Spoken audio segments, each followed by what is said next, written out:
Hey, what's going on? It's Bill Burr, and it's the Monday Morning Podcast for Monday, August 17th, 2015. What did I just say? 17th. Like something major happened.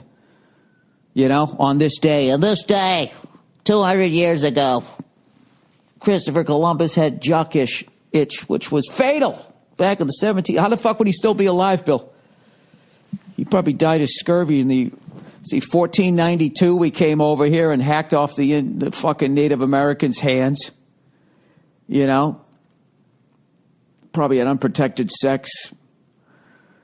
Introduced some sort of, I don't know what, genitalia scabies? Is that how you say it? I don't know, people. This has got to be a record. How quickly did this 53 seconds in and it just went right off the fucking rails. This podcast is over. Fucking over. Jesus Christ. I don't even know what I was talking about. August 17th, just the way I said that. 17th. And I got all panicky. Like, why did I say it like something important happened? And then that fucking debacle happened. Anyways, what's going on? How are you? It's the 17th day of August in the year of our Lord, 2015. This is the year of the cockatoo, I believe, on the Chinese calendar. They have cockatoos over there? I don't know. I've been to Hong Kong. I didn't see any. I was only there for a day. Anyways, so, Billy Fat Tits, the fucking pasty Avenger. I've been on a tear here, and as I told you last week, I fucked up my knee. My knee. I fucked the thing up, skipping rope, tra-la-la, right? And I guess my fucking leg muscles got all tight and it started yanking my old ass knee, in the wrong direction. I started just hobbling out to the car, tippy-toeing down the street. Into the bathroom. You take that old man piss in the middle of the night. Just wake up from a dream.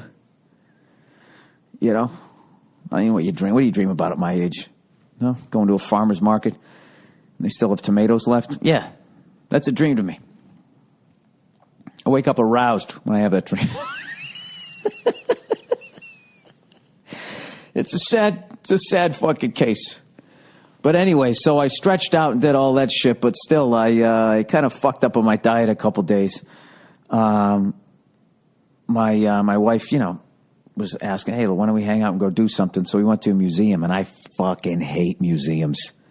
I absolutely fucking hate them. I've told you about this before. I hate museums with a fucking passion. I hate how quiet it is in there. I hate people standing reading that little card next to that fucking painting that, I swear to God, it's like I did something like that when I was 5. So, can't somebody just go back to painting a cow in a field? You know what I mean? Does everything just have to be like just a smearing of colors? What the fuck? These people are so dumb. They're sitting there staring at it, acting like they see something. What are you looking at? That's a light blue, that's a darker blue, and there's an even darker blue on that big square fucking canvas. I get it. He took different shades of blue. What does it say? It says nothing. It says the guy knows how to color in a fucking square. I knew how to do that. I had this guy a long time ago. He explained it to me. He goes, well, the difference is, because I'd be like, a little kid could fucking do that. And he goes, the difference is a little kid can't draw an amazing picture like these people that make these abstract things can. They're choosing. They're choosing to create that way. It's like choosing to do what? Fucking draw like a 5-year-old? So, I know how to talk like an adult, sort of. If I go on stage and start telling jokes like a 5-year-old, all of a sudden I should be in a museum telling my jokes. Knock, knock. Come on, you're supposed to say who's there. I'm fucking standing in the corner, and all of a sudden I'm comedy's Picasso. I don't know, whatever. We went there, and she actually wanted to go see this short film that this guy made. I don't know who the fuck it is. I can't never remember anybody's fucking name, but it was about L.A. and growing up in L.A. and down in Compton and everything like that. And I love anything that is not a messy fucking painting. And it's also like history of Los Angeles because there's so little history of it. They just fucking, like I said before in the park, they just pave right over the shit. You know, Robert Kennedy got assassinated down the fucking Ambassador Hotel. That thing would have been a shrine in any other city. This city fucking knocked it down, put up a school on top of it. You know what I mean? Somewhere in the cafeteria, there's like an X on the floor where the guy fucking bled out. I mean, it's unbelievable. They just don't give a fuck. Do you know they had one of the biggest acts of fucking terrorism as far as blowing up a building and it collapsing happened here in L.A.? Before 9/11, the biggest one was when somebody blew up the fucking the L.A. Times building, the original one. And I've been all over the internet, and I've walked all over downtown L.A. I can't find a fucking plaque or information anywhere. They just, all right, fuck it. They just plowed it over with a couple of oxen, and then that's it. Now they just, you know, they got the fucking the little white obelisk Art Deco-y thing looking there, acting like that's the only place they ever were, like that the fucking thing didn't get blown up in the middle of the night. So anyways, that's what the fuck am I talking about? So when we went there, this guy had all this footage, you know, from basically like the Rodney King era right up until now. I love that shit, seeing the old cars, you know, back to the early 90s when everybody wanted a fucking Nissan Maxima, like that was the goddamn car, right? There's little details like that, and then seeing, you know, the beginnings of everybody fucking having an Impala lowrider, and now that's almost like hacky at this point. If you actually have an Impala lowrider with the fucking wire rims, it's just like everybody's seen that. You know, it's like owning a Mustang or a 69 fucking Camaro. Everybody, you've seen a million of them. So, anyway, so we went down, we watched that, and then she took me to this place around the fucking corner, which was a German place that sold all these different kinds of, like, brats and sausages and these fucking sick-ass French fries like your mom made. Remember those big, thick fucking wedges, and she just deep-fry the shit out of them? They had that. I got some sort of rabbit and something else fucking brat sausage, whatever the fuck you call it. It was absolutely delicious. I had 2 fucking French fries. It was like a junkie sitting in a crack house, man. It was fucking brutal. And I looked over in the corner, and there was 2 young guys, right? And they're like their fucking mid-20s, prime of their fucking life, can eat McDonald's at 2 in the morning and wake up with a flat stomach. They were over there. These 2 young fucking cunts were sitting over in the corner, and they had those giant German Oktoberfest beer steins. And I just sat there staring at those mugs of beer. They glanced over a couple times. They probably, what the fuck is this guy looking at? Like I wanted to fight. It's like, I'm not looking at you guys. I was like Homer Simpson, just sitting there doing the beer. And I actually asked the fucking waitress. I was just like, how many ounces is that? How many beers? Is that 3 beers? He was like 2.5. It's 2.5 fucking beers. And I already fantasized about being off the wagon. This is why I'm always going to be a drunk, because when I'm sober, I don't go, ooh, this is amazing, falling asleep at 10 o'clock at night and waking up with energy. I don't think that. I just start thinking of how much I'm going to drink when I go back to drinking. And I can't wait for the fucking King season to start, because I'm going down to that fucking place. Probably take Joey Bartnick. You know, he's a Pittsburgh guy. God knows, you know, him a lawhead. God knows they grew up on sausages and brats. Might even fucking go with the 2 of them, right? Go down there and get one of those fucking giant beers. I'll fucking drink 2 of those. Become old fucking Macy Day bloated Billy again. So I fucked up there, and then last night I did a gig just outside of San Diego at the Harrah's Casino, Valley Center or something like that. Really, really, like, beautiful part of California.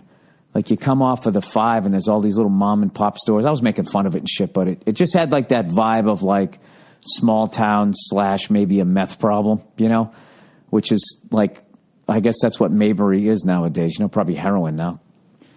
All that fucking problem going on. And we did the gig, but I actually flew down in a helicopter to the gig.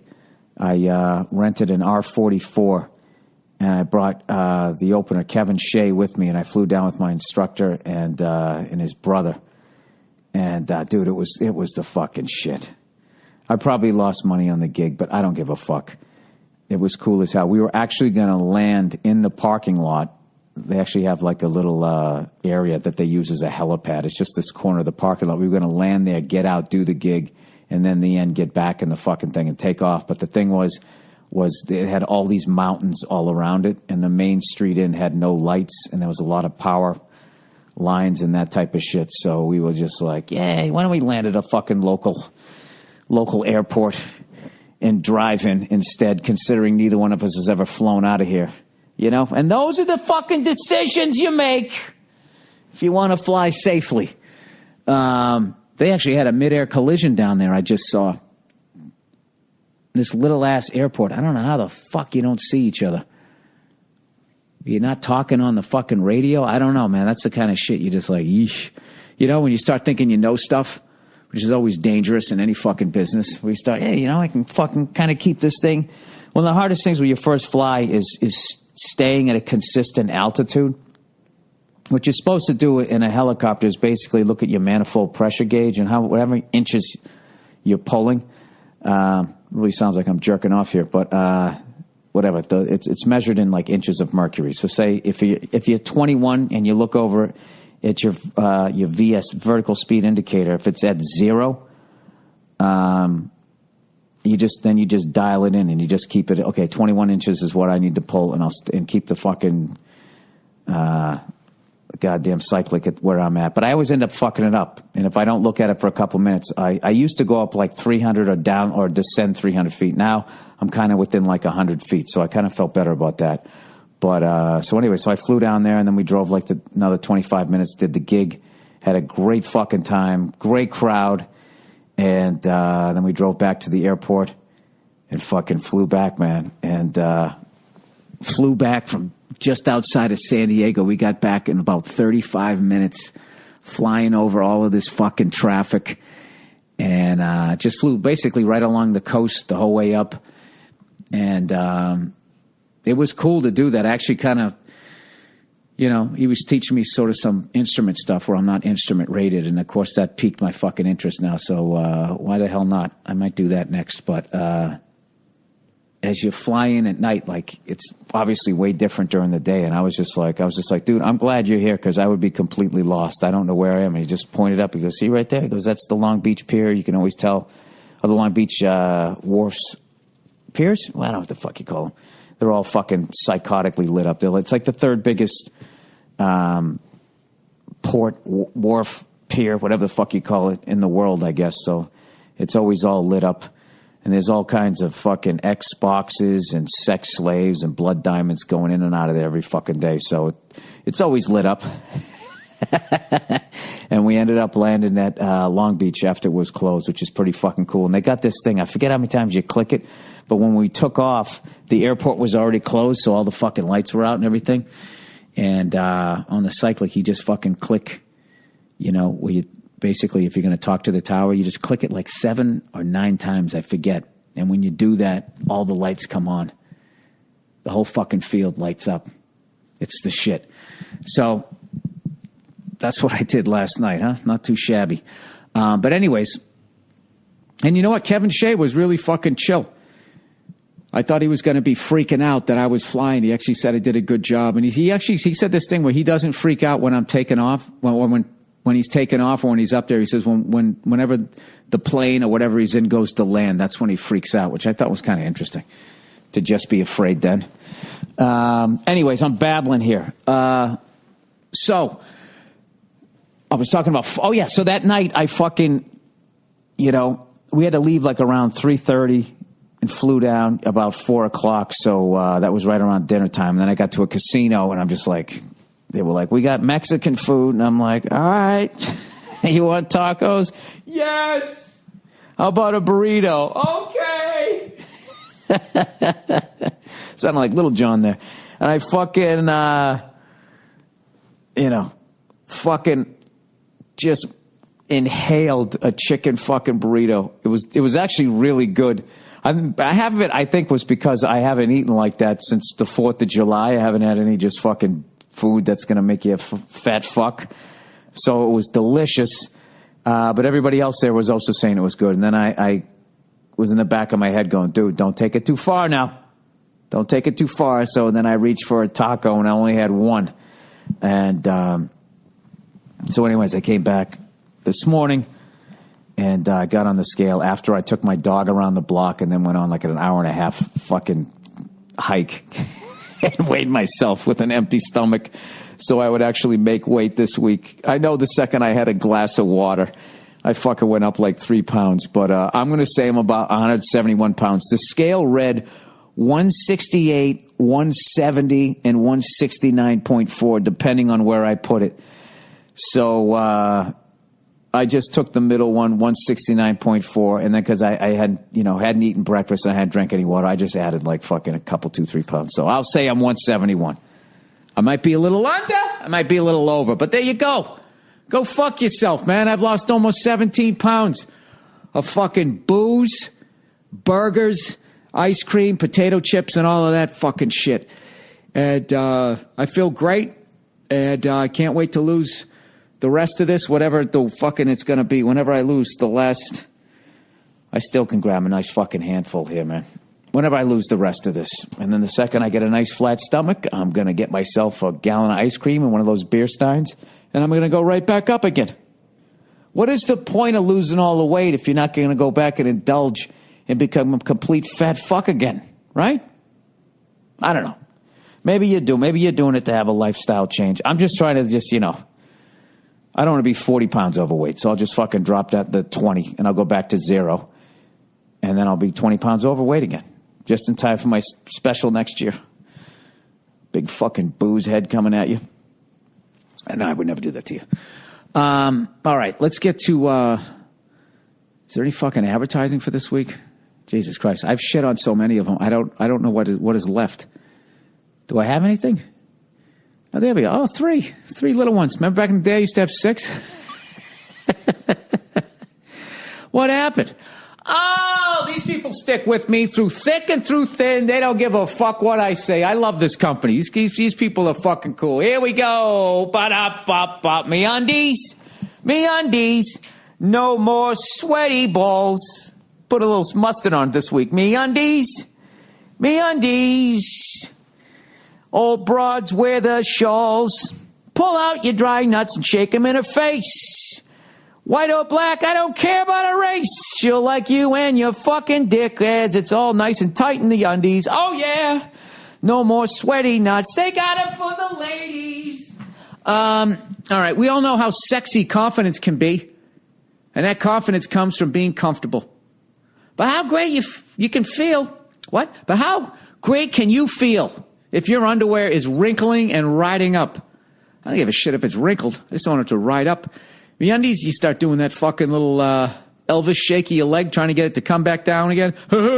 Yeah. You're strangling my balls.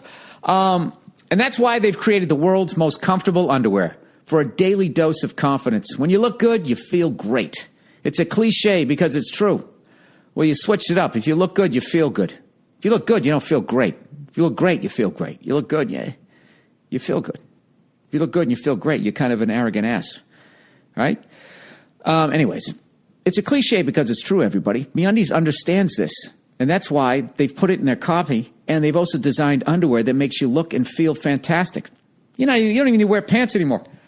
MeUndies is made from modal, I don't know, a fabric that's twice as soft as cotton. That's twice as soft as whatever underwear you're wearing right now. MeUndies has tons of colors and styles, and the only place to get matching pairs for men and women. They even release a new design every month. Oh, those poor sweatshop kids. Once they think that they've used all the material, they got to go back out in the fucking woods. Go find another cotton tree, right?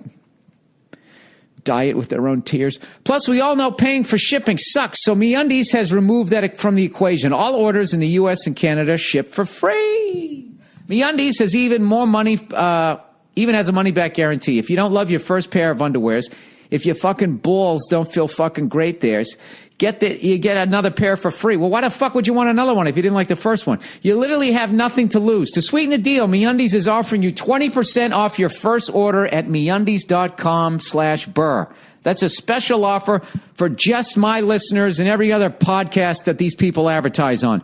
Make sure you go to MeUndies.com to get 20% off your first order, and so that they know that we sent you. MeUndies.com/Burr. MeUndies.com/Burr.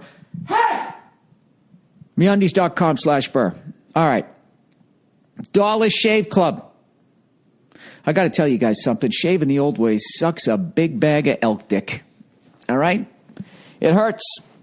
You lather up with cheap foam, wincing as the hair is scraped from your face with those old, worn-out goddamn razors that your grandfather used to use back in the war, right? But you won't throw them away because the new ones cost so goddamn much. Not anymore. Why? Because of Dollar Shave Club over there. Dollar Shave Club sends amazing razors for a few bucks. Where do they send them? Wherever you live if you sign up with them. And when you use them with their members only, Dr. Kavi's Easy Shave Butter, it completely changes the game. My neighbor better not bitch. I hear them fucking kids screaming in the pool every day. Forget foam. This stuff is the real deal. It's magic. Something happens when you put it on. It's hard to describe, but it feels amazing. Jesus, can you cop out any more? Why don't you describe it? It's hard to describe, but it's amazing. It's the most gentle, peaceful shave imaginable. You barely know you're shaving. Other shaving products can leave your face feeling dry and tight. Awful. Dr. Kavi's Easy Shave Butter is high-quality stuff, just like their razors. It's got organic, all-natural ingredients like pear cactus and black willow bark. God, I can't wait to get that up against my face. You throw some fucking sandpaper juice in there while you're at it there, Carvey. So your skin feels fresh, smooth, and moisturized after every shave. It's great if you have sensitive skin. Dr. Kavi's Easy Shave Butter from Dollar Shave Club is like nothing you've ever tried. Dr. Kavi's Easy Shave Butter. Just one more reason to try Dollar Shave Club. Do it today. DollarShaveClub.com/Burr. That's DollarShaveClub.com/Burr. Hey! DollarShaveClub.com/Burr. Last one. Legal Zoom, everybody. Do you want to the government? Became Italian there. Right off the boat. Do you want the government to decide what happens to your property and minor children? What? When? When I'm alive? No. When I'm dead. I mean, I'm in the ground. I don't think I have an opinion. If not, make the commitment to protect your family with the last will or living trust today. It's National Make-A-Will Month again this month at LegalZoom.com. That's 20 months in a row that it's been National Make-A-Will Month. And doing the right thing has never been easier. They've created a better... I can't believe there's somebody been walking around this country with a sandwich board for the last fucking 20 months. National Make-A-Will Month. Ringing that fucking cowbell. Poor bastard. Bet he's skinny, though, huh? Why can't it be a woman? Well, I don't know. Go ahead. I don't give a fuck. You want the job? Take it. They've created a better way for you and your spouse to take control of your family's future. Check out LegalZoom's new Last Will and Living Trust bundles. Oh, that's adorable. The more you plan ahead with wills, trust, and power of attorneys, the more you save. And the more you can piss off people that are still alive. Because you can say without a doubt in sound mind, you are not getting that beautiful fucking leather chair that you always went and sat down in every time you walked through the house like you fucking lived there. It's not yours. I'm giving it to Ethel. Even if you're confused about all the options, don't let that hold you back. You can use their own online resources and estate planning tool to help you figure out what you need. Or get more specific guidance from LegalZoom's network of independent attorneys in most states, since they're not a law firm. Don't procrastinate when it comes to protecting your family. Get legal help you can count on at LegalZoom.com today. Don't forget to enter Burr, B-U-R-R, in the referral box at checkout to save even more. That's LegalZoom.com, promo code Burr, B-U-R-R, LegalZoom.com. All right. Well, I hope that was a little less painful this week. We got great emails this week. And everybody, if you would like... to send a question to me, you can email me at bill@themmmpodcast.com. That's the email, bill@themmpodcast.com. All right, let's talk about the local news, shall we? We got to check in our old friend there. You remember what's his face? Rodney Dangerfield. Remember his doctor, Dr. Vinny Boombatz? He'd always be talking about him. Well, we here on the podcast like to talk about our old friend, old Anthony Monsanto. See what that Goomba's up to this month. Do you know that those guys are over in India right now, Monsanto, and they have like a sister company right now, and they're getting sued, I believe, or they're getting taken to court because India said we don't want genetically modified food. Can you believe that? They didn't want their food altered. They probably looked at all the fucking poisoned people in this country, and they're like, well, we don't want to be like that. We already have a population problem. The last thing we need is these fucking assholes fucking with our curry, right? Our chicken, our rice, our fucking eggplant, and all that bullshit, right? So what does Anthony do? He's a cunt. He doesn't give a fuck. He goes in there anyways. And without permission, allegedly, takes a strain of their own eggplant and genetically fucking modifies the thing. And guess what? They got fucking busted. So now it's a big thing, whether they're going to go to trial, if people are going to go to jail and all that. And you know what Anthony's doing? He's just throwing money around over there because he's going to find some corrupt fucking politician who's going to say, fuck this. I'd rather have a big house and fuck over 1 billion of my own countrymen just so I can have a fucking jacuzzi and a couple of goddamn whores come over there. Can you believe that? Scotland actually outlawed genetically altered food. I wish this country would. It's fucking unbelievable. I'll tell you one thing right now, because I'm not a well-read guy, but I can predict shit. I can guarantee you that nobody who has any fucking remote shot of becoming president, basically I mean a candidate in the Democratic or the Republican Party, nobody is going to bring up old Anthony. They're not going to fucking do it. They're not going to bring up how all these cunts throw all this money at all these fucking politicians so that they can use words like organic, homegrown, and all of that shit illegally when it isn't. And it's just a bunch of fucking poison. You know what I mean? I think it's fucked up, dude. I'm going to go out on a limb and just say that's really fucked up. So I want to keep an eye on that, man, because I went over there to India, obviously, and I, as I talked about before, I did a gig, and the fucking people are cool as shit. They're funny as hell. And I can't explain it. I went over there and I can't explain it the way the fucking people couldn't explain how great the underwear was or the shaving cream, whatever the fuck it was. I know. I just felt, I just liked it over there. So I like the people, and I hope that their food doesn't become fucked up like the food is over here. And as dumb as I am speaking from experience, because as I told you guys, I ate and drank like fucking Ernest Hemingway when I was over in France earlier this year for 10 days, and I put on only 4 fucking pounds.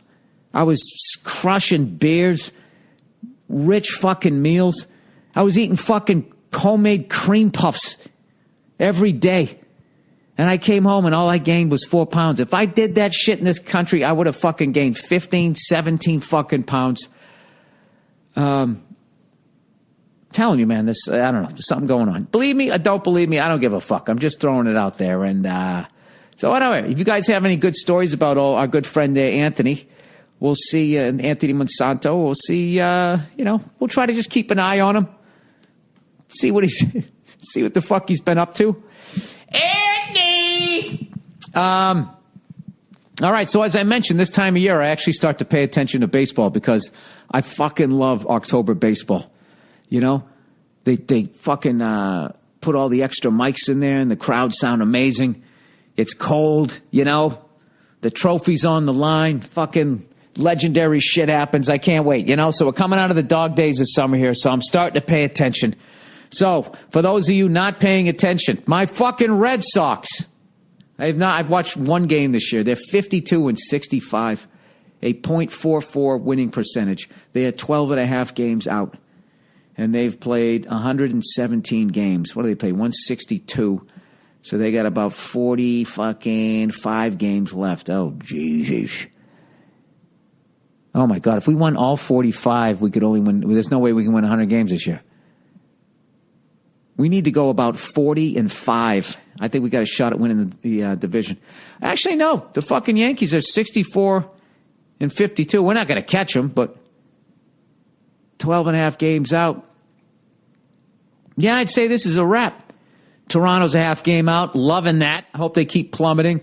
I love Baltimore and I love fucking Tampa Bay. I like those two. I don't like Toronto. They don't even belong in the fucking league. What are you doing here? You know, get your own sport. You don't see us playing your sport, do you? Fucking Red Sox lost again today. 10-8. Put up 8 runs and still couldn't fucking hold them off. All right, let's get to the standings here. How's Kansas City doing? Kansas City, first fucking place, best record in the fucking American League. I love it. We went 5-5 our last 10. Yankees went 4-6. Toronto went 8-2. They're surging. Kansas City 7-3. That's fucking tremendous. Detroit's 4.5 back. Minnesota's 1.5 back. You got yourself a race there. When the fuck did the Astros go to the American League? What the fuck happened there? Who switched? Milwaukee did a long time ago. All right, that's fucking weird. Washington, Atlanta, Miami, Philly, St. Louis. I don't got time to figure this fucking shit out. All right, so Kansas City's my team. Love to see Kansas City. I'm liking the Mets. They're long, tortured fucking fans, even though they're New Yorkers. I don't give a fuck. Philadelphia. Jesus Christ, what happened in Philly? St. Louis is always fucking there. Oh, God, they're going to make a run again. Jesus Christ, St. Louis is there. They're fucking, what an organization. I'm sorry, this is boring as shit. You just listen to me looking at the goddamn stats here. All right, here's something fucked up. You guys see that story on Patrick Kane? I shouldn't even said his fucking name. That Patrick Kane story where he's charged with allegedly, what the hell is it here? Let's make sure I get this right. Oh, for God's sakes, where the fuck is it? Basically, he's charged with allegedly raping somebody. So some douchebag is saying that the NHL needs to suspend him. It's like that right there is the reason why not only should the victim be protected, the person being accused should be protected. You shouldn't put the guy's name and face and drag him through the fucking mud, you know? Am I the only guy who remembers that Rolling Stone story? And that's not the only time that has happened.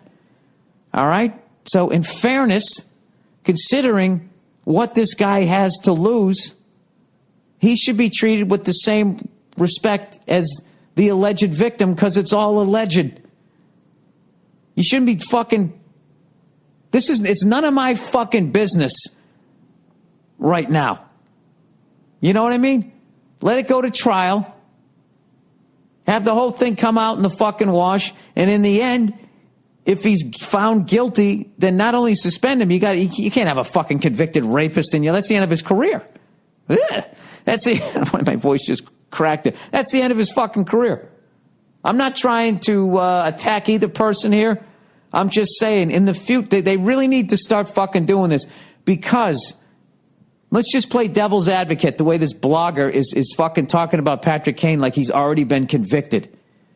And just sitting there, how we hold our athletes and fucking blah, blah, blah, blah, and we just can't wrap our heads around that condescending fucking speak. You know? Like I'm sitting there with a poster of him on my fucking wall in a racing car bed. Gee, do people in power take advantage of it? Wow, what else do you know there, fucking no-name blogger? Anyways, I think that, that they shouldn't they also should protect the accused because this guy has so much to fucking lose. And the bottom line is, once you get accused of that shit, it's fucking over. Even if they find out, even if the victim were to come out and just say, hey, I made the whole thing up. I don't know what I was thinking. Sorry about that. Fucking see ya. Right? And of course, you can say that as a woman and not go to fucking jail after you just ruined a guy's life.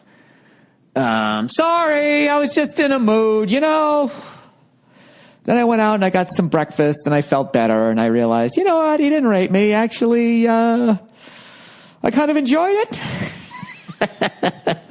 So anyways, that's what I'm saying. You shouldn't say either person's name. And then, when it goes to trial, if the person's convicted, then tar and feather them. I think that's more than fair. Don't you? I don't know. So anyways, so here's the thing. If Patrick Kane is acquitted of this, if it doesn't go to trial, don't be a fucking cunt and yell some shit at him at games when your team's playing them because you're mad you can't beat the fucking Blackhawks. Don't be a douche. All right? But like I said, if he fucking did it, he should go to jail and rot there, right?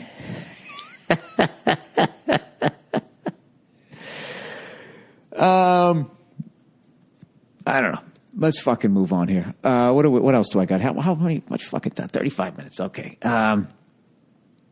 What else did I want to talk about? I think that was basically it. I got anything else? I got anything coming up? I don't. I'm just still fucking editing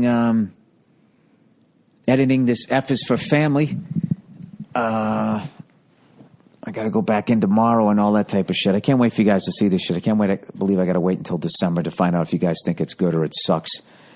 But anyways. Oh, you know what I should do? You guys mind if I read you some of my fucking dates here? I got coming up. I got to hype these fucking things. I just added a whole run through Texas. Where the hell is it? There we go. Okay, here we go. BillBurr.com, everybody. Oh, BillBurr.com. All right, September 11th in Los Angeles, I'm doing the Jack Radio Comedy Show. September 21st, I'm in Austin, Texas. September 23rd, I'm in Houston, Texas. September 25th, I'm in San Antonio, Texas. And on the 24th, I believe that's a Saturday, I'm going to the Texas Longhorn OSU game. So I'll see you out in the parking lot. Hit me up, man. If you're fucking smoking some meat or whatever, let me know. Let me stand by your smoker like some stray cat.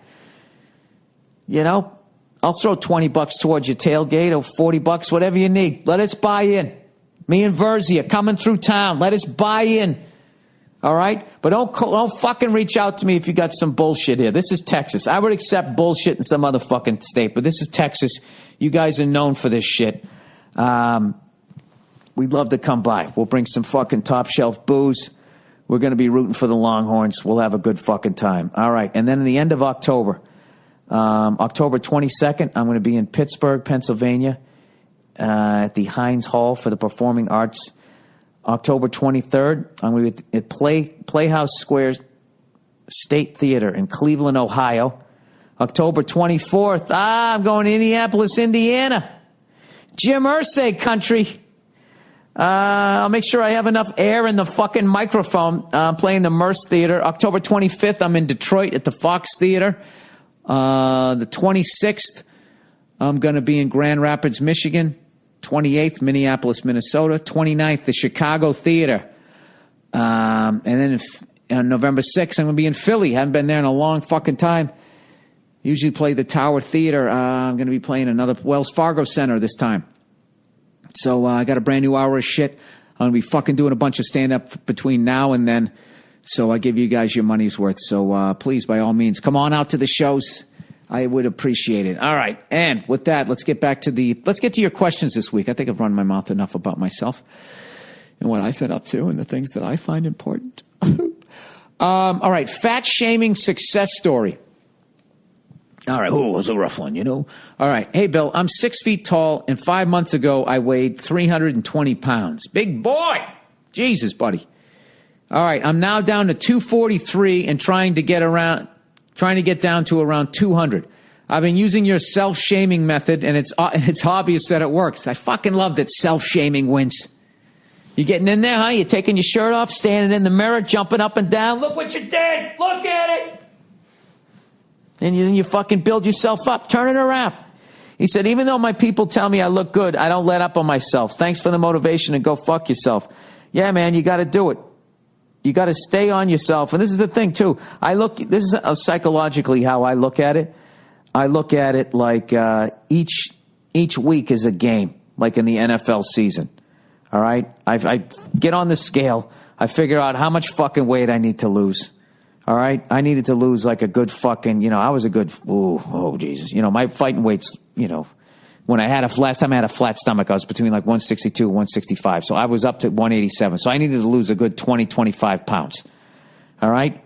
So I figured, I'll lose 2 to 3 a fucking week. I'm looking at a good 10 week season here. So what I do is if I lose, I have it on the calendar. I write the weight that I'm at, and every Sunday I just write down the weight that I want to be the next Sunday. And I weigh myself every day, sometimes a couple of times a day. I get fucking psychotic with it. And I try to make weight every Sunday. And I try to do it without starving myself, because then you just kind of eat away at muscle and you become very fleshy. Very fleshy.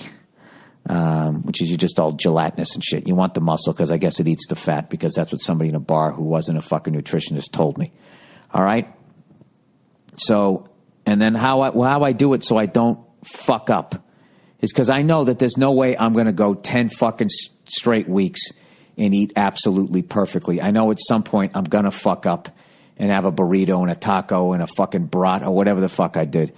And I just try to immediately get back on the stick. And then that week, if I don't make weight, I call that week a loss. And then I just look at my record. I just pretend I'm a coach. All right. I was 2-0. Now I'm 2-1. I can't go 2-2. Can't go 2-2. Then the local fucking sport writers are going to get, is it time to make a change? So I won the first 2 weeks with this diet. I lost the next one. I tried to call it a bye week, but I'll say that's a loss. I was 2-1. Then I won the next 2 weeks in a row. And this week I was looking at a loss. So instead of being 5-1, I was looking at 4-2, and I didn't like that number. And I just went really hardcore with the working out and trying to eat as perfect as I could.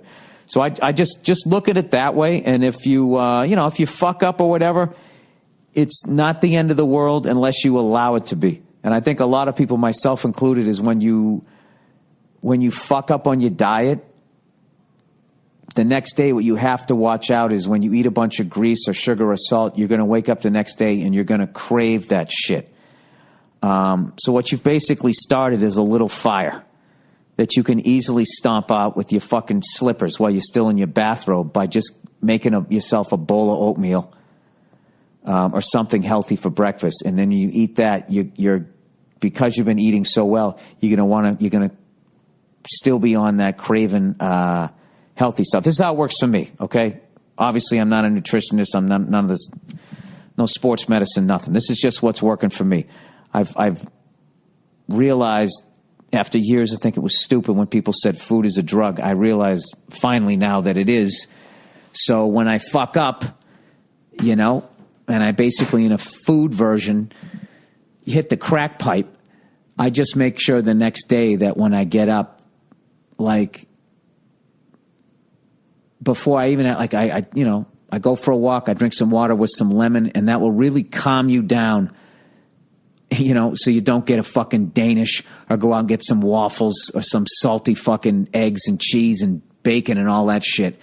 That's what's been working for me. So if you want to go from 243 to 200, just maybe, try that. If it works for you, it works for you. If it doesn't, I'm sure there's a zillion other things on the internet by professionals, but I'm happy for you, man. That's fucking insane, dude. That's what? 320 to, that's almost 80 fucking pounds. 77 pounds, dude. That's unbelievable. Good for you, man. Keep going. All right, drought shaming. Oh, God. Hey, Bill, up here in Northern California, we are on tight water restriction. Pretty much everyone's lawns are dead or mostly brown.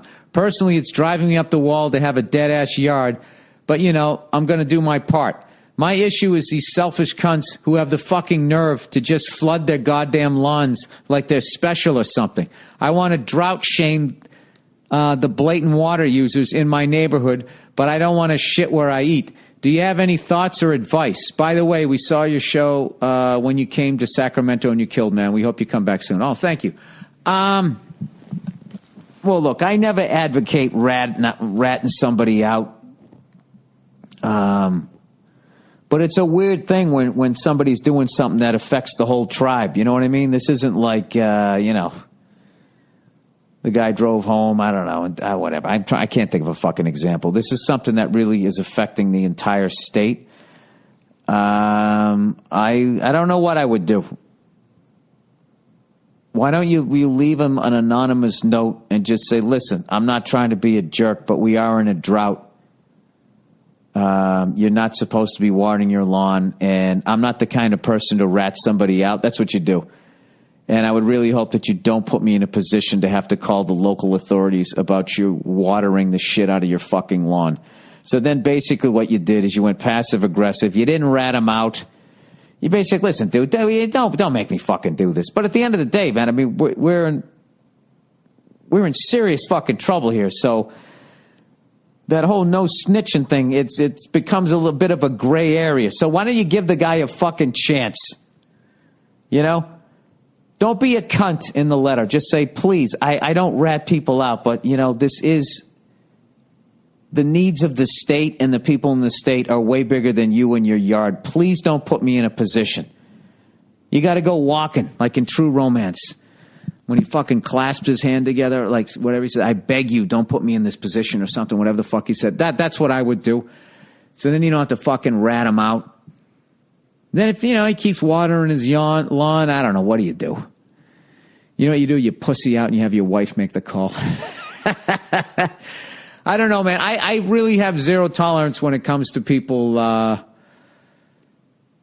don't know. But look at me. I flew a fucking helicopter down to my fucking gig. And I'm not using bottled water, but as my instructor was saying, like, dude, we just fucking sent leaded gas through the atmosphere. So, I mean, I'm a fucking hypocrite too. I don't know what to tell you, but it does bug me when everybody else is trying to tighten the fucking belt and there is that person just fucking watering the shit. I'll tell you, the people in my neighborhood, man, they're fucking watering the shit out of there. I don't even have any grass in my fucking yard. You know what I mean? I got a couple of, I water the plants that are actually producing food. My wife likes all these other fucking plants. I was like, who gives a fuck about a plant? If it's not feeding me, what the fuck do I care about it? Let's get them out of here, right? So that's a bit of a fight. But like some of my neighbors, man, it's like they water their shit. And what kills me is not that they're necessarily watering it. It's that their sprinklers are so fucked up. It's just shooting out into the street, landing on the hot tar and then just evaporating. What they're really doing is spraying people's cars that probably just got them washed, which you're not supposed to. I haven't washed my car in fucking months. Look, dude, we're all fucking trying. Maybe that guy with the green lawn, maybe he's doing something else. I have no idea, but, you know. But look at me. I mean, I fly around in helicopters. Who the fuck am I to say that? All right, here we go. Is Phil Collins a good drummer, Bill? Bill, insert generic redhead insult here. Oh, okay, thank you. What do you think about Phil Collins as a drummer? His drumming was a staple of the 80s, but he never shows up on any greatest drummers list.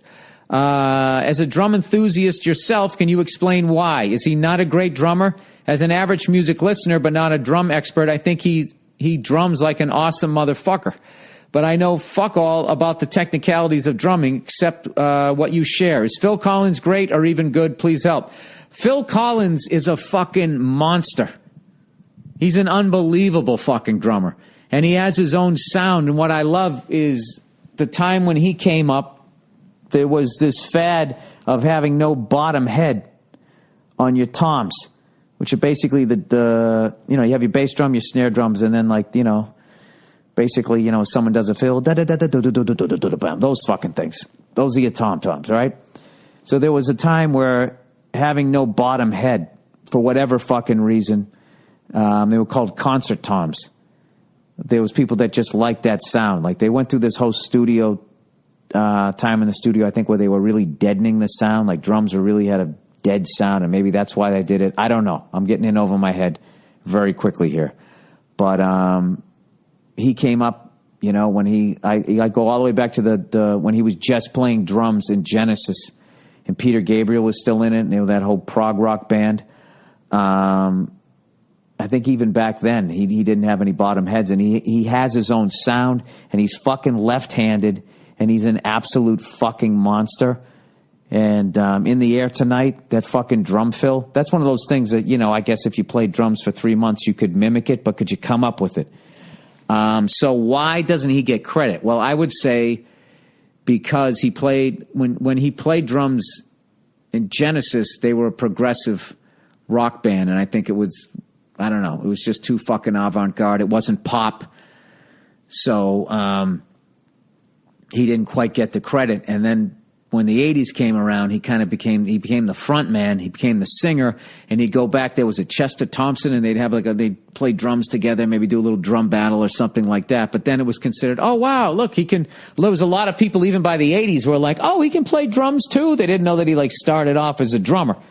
He's one of those amazing guys that is like Dave Grohl, where he's in fucking Nirvana and your lead singer dies. I mean, you're usually fucked as a drummer. That guy stepped out to the forefront and started his own band, has become a front man in his own right. And I always talk about that, and I never thought to think that Phil Collins did the same thing. Peter Gabriel left, and he just went out right to the front.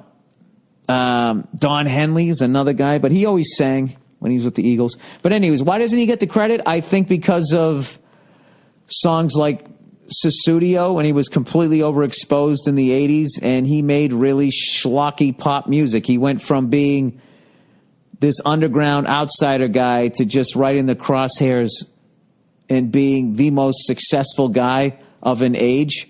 And then you just get branded like you're an 80s guy. And then the next decade comes, and everybody, the youth from that immediately revolts against whatever happened the previous fucking decade, and then the decade before is considered cool. Like in the 80s, everybody was about 60. The 60s and the Woodstock was great. Everybody hated fucking disco. The 90s came around. They were like, fuck hair metal and all that stupid ass fucking shit. And then all of a sudden the 70s became cool, and the Bee Gees were somehow being played again, and fucking Dirk Diggler, Boogie Nights, all of that shit. Dazed and Confused, all those fucking movies came out. Right? In the 80s, you had like fucking Platoon and all that shit, talking about the Vietnam War and fucking Woodstock and hippies and all of that fucking crap. 70s, what'd you have? You had Happy Days, right? Bill, we fucking get it. All right. So I think, but when you're like the face of an era, like people won't let you change. And I don't think in the 70s when he was playing drums that they were popular enough that people understand how great a fucking drummer he is. And then by the 80s, he was just singing that cheesy shit that I absolutely fucking hate. But DeRosa loves it. And he's like 10 years younger than me. So I don't know. But I will say he played with so many fucking great tracks he played on. He played on Robert Plant's I'm in the Mood. That first solo album he did after Zeppelin had to break up because Bonham died. I believe it was his first solo album. Just fucking amazing drums for like a pop song, and just his phrasing and just the way he chooses. I don't know. Just the way he expresses himself. I think he's a fucking monster. And he gets extra cool credit notes because he's a lefty. Last I read about him, he really fucked up his back, as a lot of drummers did from his era, because they knew nothing about stretching and yoga and that type of shit. And especially if you sang and they used to have like those mics, so you'd be playing and you'd be turning your neck. I know Don Henley fucked up his neck doing that. A lot of drummers that sang back then. In fact, if you look at a lot of older drummers, they go from having a drum throne to having like a back, literally like a regular chair, support their back. And, but anyways, I'm fucking rambling here. He's a fucking monster. Absolute fucking monster. So, but what I heard recently, he started playing again. So maybe he fixed his back. But I read a real depressing article about him a few years ago in Rolling Stone, where he was like retired from drumming, and he was confused as to why he was called the Antichrist, because of his shit from the 80s and stuff. And I don't know. I felt bad for the guy. So I was psyched when I heard he was drumming again. So, and if I get a chance, I'm definitely going to go see him, and I'll sit through all that Sussudio horse shit just to hear him play drums. All right. A fucked up cheating story. Need advice, dear Bill. All right. I could really use advice on this. I found out accidentally that my best friend since birth's girlfriend has been fucking our other best friend behind his back for over a year now. Wait a minute. Let me back up here. I found out that my best friend since birth's girlfriend. All right, so your buddy since you were a toddler, he has a girlfriend. She's been fucking your other best friend behind his back for over a year now. Oh, my God. Wow. Okay, here we go. I was checking something on his phone and stumbled across naked pictures she had sent him. Shocked to see it, I dug further. Wait a fucking minute. The fuck are you doing with his phone? What were you checking on his phone? Wait a minute. What the fuck? This whole fucking thing is weird. Are you the guy that's actually fucking your best friend's girlfriend and you're speaking about yourself in the third person? This whole thing is weird. I was checking something on his phone. I've never checked anything on any of my friends' phones ever. You know, if they hand it to me, I look at whatever picture is there. I don't start swiping around and snooping. You were snooping. What kind of a fucking man? Jesus Christ. All right, so you're snooping on this guy's phone. You stumbled across naked pictures. What do you mean you stumbled across? You clicked on the photo app. You scrolled through his photos.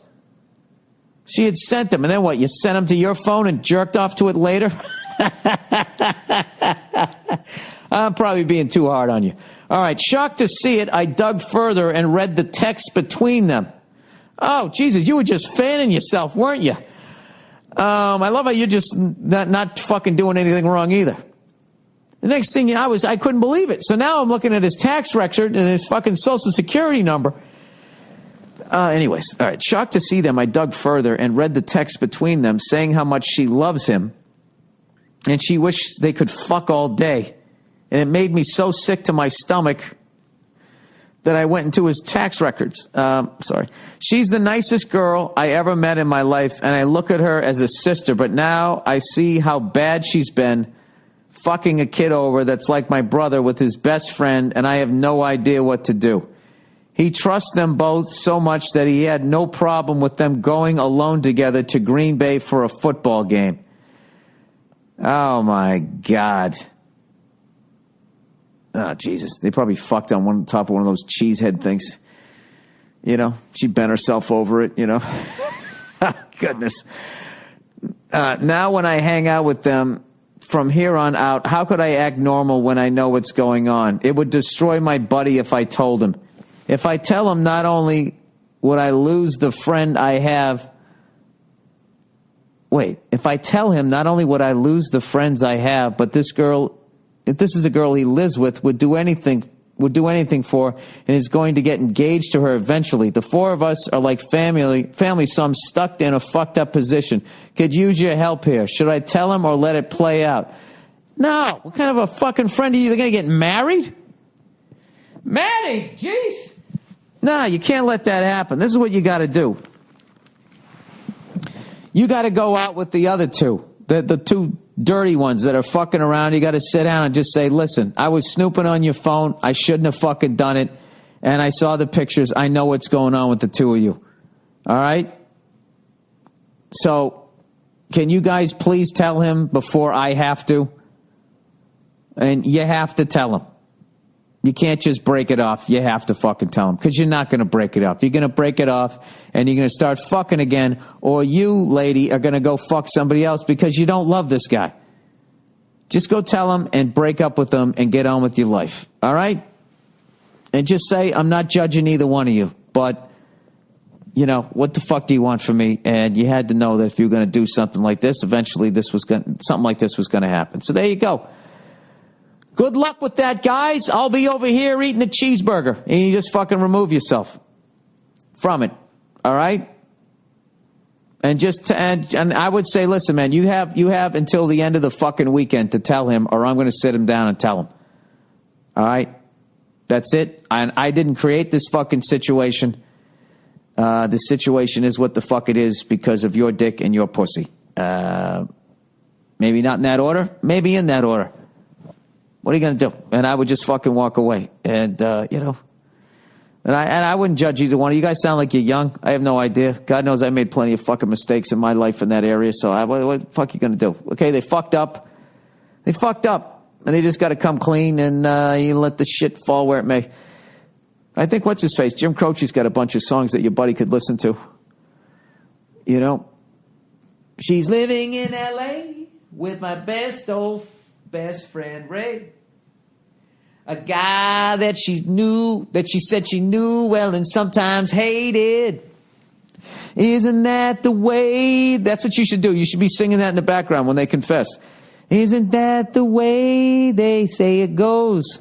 But let's forget all that and give me the number if you can't find it. So I can call just to tell him I'm fine and to show I overcome the blow. I learned to take it well. I only wish my words could just convince myself that it just wasn't real. But that's not the way it feels. Oh, Jesus Christ, Bill. You're singing the whole fucking song. That's Jim Croce Operator, by the way. Another sad song. Another sad song by Jim Croce. Here's another one for you. Here. My wife and I are 2 months away from the birth of our first child. That's fucking awesome. Congratulations. I want to hear your opinion on one of the names we have been favoring. First name, Birdie. Fuck you. You're not naming a kid Birdie.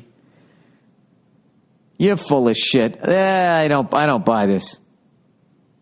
I don't buy this at all. First name, Birdie. Middle name, Ulla, U-L-L-A. Short for my grandmother, Ursula. Last name starts with a G. Her initials would be B-U-G. Bug. Is this too weird of a name? Oh, you fucking hipster cunt. No, it isn't. Go ahead and name your fucking baby Birdie. You fucking dope. I imagine the DMV calling her name or a teacher calling her name in roll call. What do you think? You know what I think. You don't name a kid Birdie. Why would you do? I don't understand people who got this. Did you never get this shit kicked out of you for no fucking reason when you were in school? You're literally giving people a reason every fucking day to fuck with your kid. Why would you do that? Give her a pretty name. Birdie? Why God gives someone like you sperm that works? It's just, I don't understand it. Was I too harsh this week on people? Is Birdie, is that like you know what? I got to look that up right now. I got to look that fucking thing up right now. You got to be fucking shitting me. There's no way. Is that going to be like the new, like, Kathy? Birdie, the name that's sweeping the nation. Birdie, that's a golfing term. That's what you hit in badminton. Birdie, girl name. Okay, let's see the history of this. Birdie, meaning of the name. Well, I remember there was Lady Bird Johnson. Birdie was until recently a middle-aged ladies club. What? Birdie was until recently a middle-aged ladies club member wearing a bird-decorated hat. But now it's just kind of a vintage nickname. Think Haiti. Is that supposed to be Lucy? Josie. Oh, Josie. My eyes are going. Mammy Millie. That's coming back into style in a big way. Actress Busy Phillips named her baby Birdie, inspired by First Lady Lady Bird Johnson, as did soap star Maura West. In an earlier heyday of nicknames, the 1880s, Birdie was a top 200 name. People who also like Birdie also like Alabama, Alfie, Alfred, Aspen, Blanche, Cicely, Clover, Dixie, Franklin, Hawk. Who fuck names a kid Hawk? Lenora, Oswald, Oswin. First of all, if celebrities are naming their baby that, it's a good fucking, that's a good one to avoid. Oh my God, look at these fucking names. Sparrow, Remy, Ransom. The fuck names a kid Ransom? Vesper. Win. W-I-N. Win! Win, goddammit! Zira. Toulouse. T-O-U-L-O-U-S-E. Toulouse.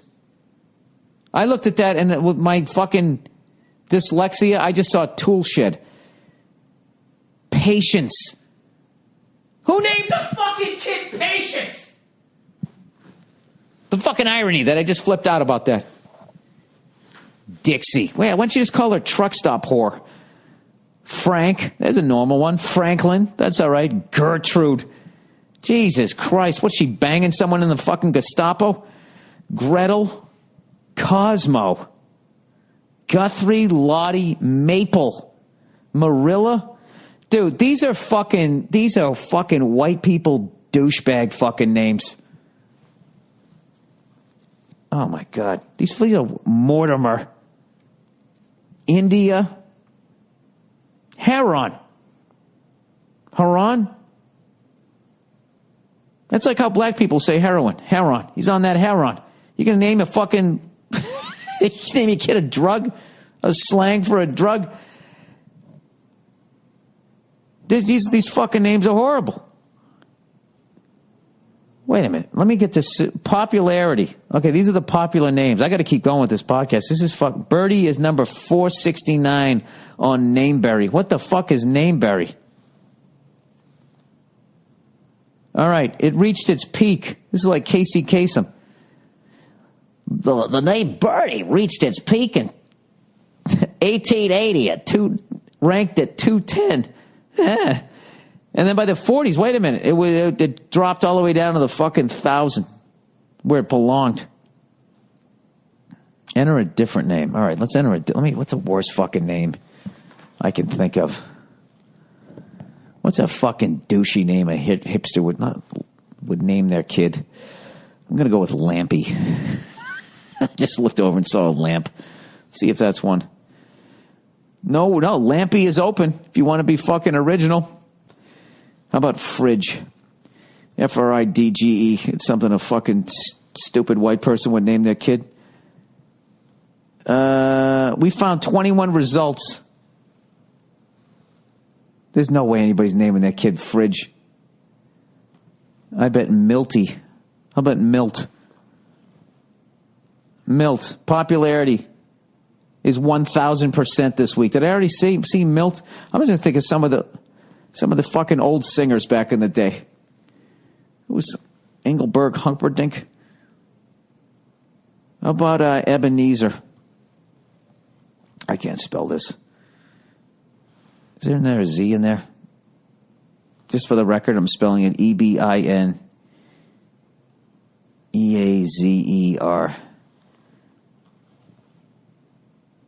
No fucking results for that. Oh, go fuck yourself. All right, I gotta have one fucking name that comes out here. Come on, Ebenezer. Ebenezer. Oh, that's how you spell it. Are you guys still listening to this? Boy name. Ebenezer, boy name. All right, meaning of Ebenezer. Ebenezer is a name of a biblical place. The stone set up by Samuel to mark his victory over the Philistines rather than a person. It was adopted by the British Puritans as the first name and then exported to America, where it had some early popularity, entering the top 1,000 in the 1880s. Geez, I tell you, 1880s was a rough time to be born. Not only fucking the scurvy and all that fucking horse shit. You had fucking names like Ebenezer and Birdie. You can just feel their itchy clothes with those fucking names, can't you? All right, I can babble with this shit forever. All right, that's the podcast for this week, everybody. As always, if you would like to donate to the podcast but not spend any fucking money, next time you go to Amazon, just swing by BillBurr.com first, click on the merch page, and then click on the Amazon link. It'll take you over to Amazon. Won't cost you any extra money. They'll kick me a little dough for sending traffic their way, and then I kick 10% of whatever they give me to the St. Jude's Hospital. There you go. That's the podcast for this week. Go fuck yourselves. Have a great week, and don't name your kid Birdie.